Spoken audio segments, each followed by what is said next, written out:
Ana guyyaa addaa baay'ee gammachiise. Maali yoo jettarree deebiin an deebise kan sheexanni xiqqoon addaan nu facaasee waggaa 3 guutuu addaan nu tursiise. Hamdii rabbii galchaa kunoo guyyaa addaa waliin nu teessise. Hamdii rabbii galchaa kunoo guyyaa addaa waliin nu teessise. Ergaa tana gurraan osoo dhageettanii xiqqoo manda jechuu waan salphaa seetanii abbaan jaraa arsee jarra obboleeyyanii waan xiqqoo waldhabaa kan gargar baatanii sirriin jirruu baraa otoo sirrooftanii sirriin jirruu baraa otoo sirrooftanii. Eebba warra jiisii barhadhaa dhaga'ee gammachuu kee ibsuuf ganamaan ol ka'ee walaloo qindeessuu irratti bobba'ee gurra keetiin ga'uun muddamee dhama'ee carraa kana rabbiin bagasiniin ga'e carraa kana rabbiin bagasiniin ga'e. Jala bultii eebbaa warri dhiyaatan qormaata gurguddaa baay'ee agartanii bu'aa bayii hedduu keessa dabartanii barnootatu arge dur waluun beettanii iddoo garagaraa walitti yaatanii muuxannoo gaggaarii waliin horattanii qormaata bayiinsaa akka dabartanii rabbiin ni gaafanna sirritti hojjettanii baay'ifnee gammanna yoo sin gammaddanii baay'ifnee gammanna yoo sin gammaddanii.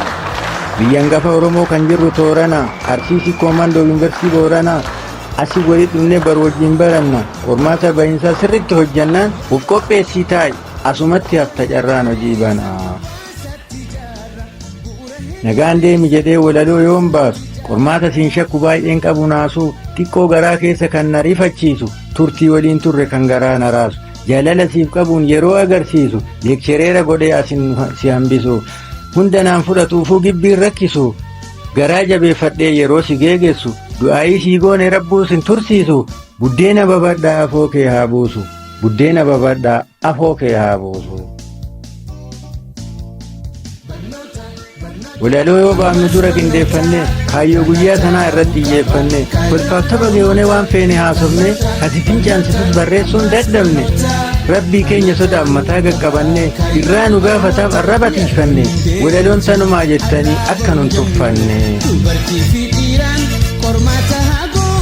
Walaloo barreessee kana sitti dubbisu hawwii gaarii qabu kasinii mul'isu jaalala lammiidhaa kana sitti ibsu isinittiin tolu abbaan of eebbisu hojjaan duraa dheeraa ittilleen baay'isu furdinallee baay'ee isan barbaachisu beekumsaaf qabeenyaan akka isa mul'isu gammadii badhaasoo rabbi haa guddisu.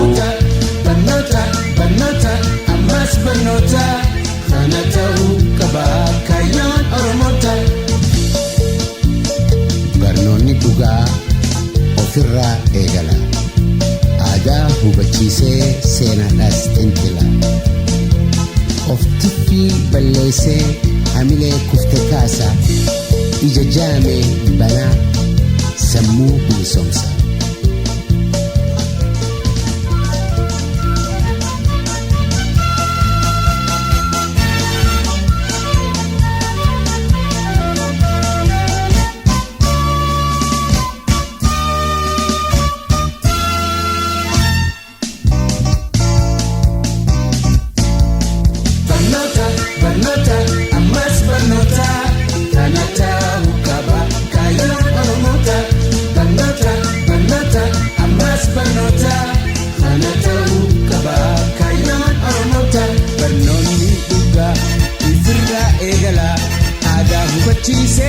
Seenas ni xinxiila of tuffii balleessa hamilee kufte kaasa ija jaame banaa sammuu bilisoomsa ija jaame